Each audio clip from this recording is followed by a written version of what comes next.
हाय, आपके साथ मैं हूँ Surabhi Sharma. India TV YouTube channel subscribe करिए, बेल आइकन दबाएं। शुरुआत इस वक्त की बड़ी खबर से। कोरोना पर कंट्रोल की सरकार लाख कोशिश कर रही है, लेकिन अब तक नाकामयाब ही है।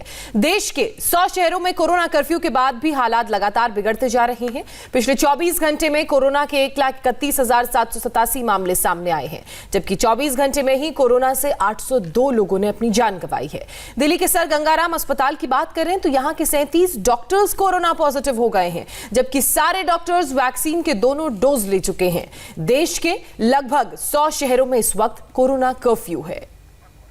तो इस वक्त की बड़ी खबर हम आपको बता रहे हैं, जहां एक तरफ सरकार कोरोना को कंट्रोल करने की तमाम कोशिशें कर रही है, लेकिन बावजूद उसके हाथ अगर कुछ लग रहा है तो वो है नाकामयाबी। देश के 100 शहरों में जो कोरोना के हालात हैं वो आपसे छिपे नहीं हैं। कोरोना कर्फ्यू यहां पर हो गया है, उसके बाद भी लगातार नंबर बढ़ रहे हैं।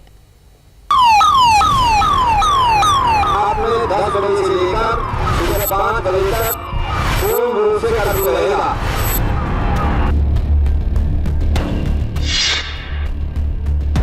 देश के 100 से ज्यादा शहरों में कोरोना कर्फ्यू लग चुका है। रात 10 बजे के बाद आप घर से नहीं निकल सकते। इस दौरान दुकानें बंद रहेंगी, गाड़ियां सड़कों से गायब हो जाएंगी। सिर्फ और सिर्फ पुलिस वालों का पहरा होगा।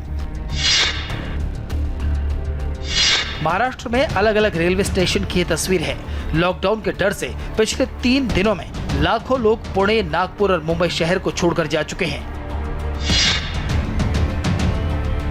रायपुर की ये तस्वीर है।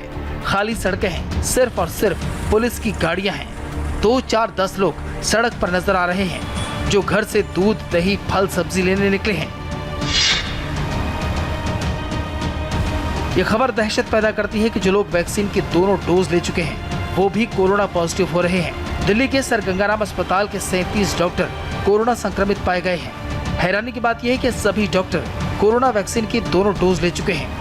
लिहाजा लोगों के दिलों में एक ही सवाल है, क्या फिर से अस्पताल के बेड्स और वेंटिलेटर्स के लिए मारामारी होने वाली है? ये सवाल इसलिए भी क्योंकि देश में पिछले 24 घंटे में कोरोना का सबसे बड़ा अटैक हुआ है। एक दिन में 1,31,787 नए मरीज मिले हैं, जबकि 802 लोगों की मौत हुई है। पिछले साल महामारी शुरू होने के बाद से अब तक ये पहली बार है जब एक दिन में इतनी बड़ी संख्या में लोग संक्रमित हुए हैं। ऐसा लग रहा है कि सेकंड वेव वायरस के पहले प्रहार से ज्यादा भयानक है। डराने वाली बात यह है कि देश में न सिर्फ कोरोना के केस बढ़ रहे हैं, बल्कि अब कोरोना का रिकवरी रेट घट रहा है तो मौत की दर बढ़ने लगी है, और इसकी वजह सिर्फ और सिर्फ लोगों की लापरवाही है। वायरस को कंटेन करने के लिए एक अहम तरीका है कि हम ह्यूमन होस्ट को कंटेन करें। मैंने पहले भी कहा था, ये कोरोना एक ऐसी चीज है कि जब तक आप उसको लेकर के नहीं आओगे घर में नहीं आता है, और इसलिए ह्यूमन सोर्स जो है हर एक को हमने जागरूक करना पड़ेगा, उसने नियमों का पालन करना होगा। ये बहुत आवश्यक है। सिर्फ 3 हफ्ते में देश में कोरोना के केस 276% और मौत का आंकड़ा 281% के पार जा चुका है।